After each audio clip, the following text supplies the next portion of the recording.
Parents have plenty of questions tonight after a teacher admitted to sexually assaulting a 6-year-old student. The Austin ISD is trying to come up with answers. Alfredo Andrade Gaitan is accused of keeping a student in at recess and assaulting her while she attended summer school classes at Riley Elementary. Chris Sadeghi is live at the school where parents are meeting with school leaders. Angie, we've seen some parents going in. The meeting is supposed to start right now, and we anticipate there'll be a lot of the questions that we heard at the meeting this morning. And the most obvious is, how does something like this happen? District Police Chief Eric Mendez says this case was rare because they say this was the first time meeting between the suspected child predator and the victim.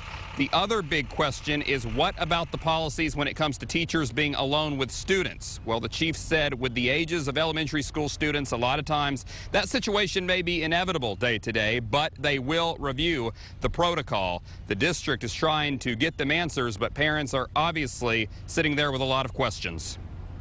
I think there's frustration. I think there's frustration because they're worried about their children, and rightfully so. And we just received the application and review process AISD gives to all their prospective employees. In that process, there is only a background check for criminal history. You'll be able to take a look at that flow chart and application on our website, KXAN.com. We're live in North Austin. Chris Sadeghi, KXAN News. One major concern for investigators is that Riley Elementary wasn't Andrade Gaitan's home campus. So tomorrow, administrators and police officers will meet with parents at Waller Creek Elementary School. KXAN education reporter Aaron Cargyle has more on his involvement with children there.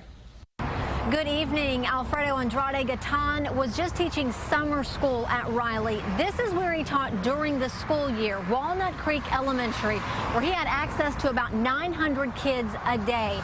He started here in 2012 as a third-grade bilingual teacher. When the news broke over the weekend, I asked the police chief about security cameras on campuses.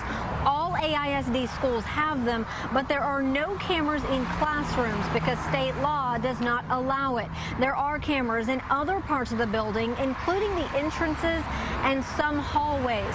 Parents and grandparents we've spoken with tell us what happened at Riley is definitely affecting the trust they put in teachers every day. We're at work and we send our kids to school and we figure they're in good hands now. We don't know. Now we can't even say if they're in good hands now.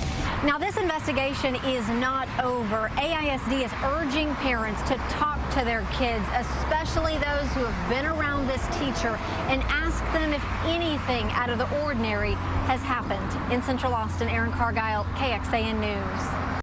Tomorrow's meeting for parents will take place at 6 o'clock at Walnut Creek Elementary School. This incident has a lot of parents talking about how they would react if they heard allegations like this at their child's school. And what can they look for? This afternoon, I spoke with Shauna Crosby. She is Director of Program Services at the Austin Child Guidance Center.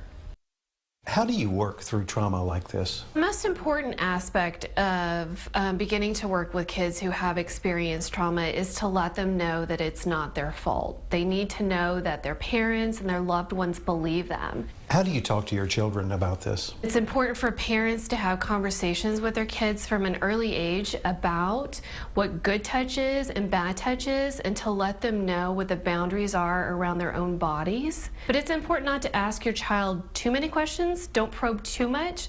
Save that for the professionals. Kids hear a lot of stories at school. How do you listen to your child and react and decipher exactly what happened? The first thing is to remain calm. So if your child sees that you're having a dramatic reaction to something, it's going to probably cause your child to shut down. Allow your child to come to you in their own pace with whatever information that they want to share with you, and just to let your child know that your main priority is to keep them safe. There is help available for parents who need help dealing with their child's emotional trauma. For more on those resources, check out the links we have along with this story at KXAN.com.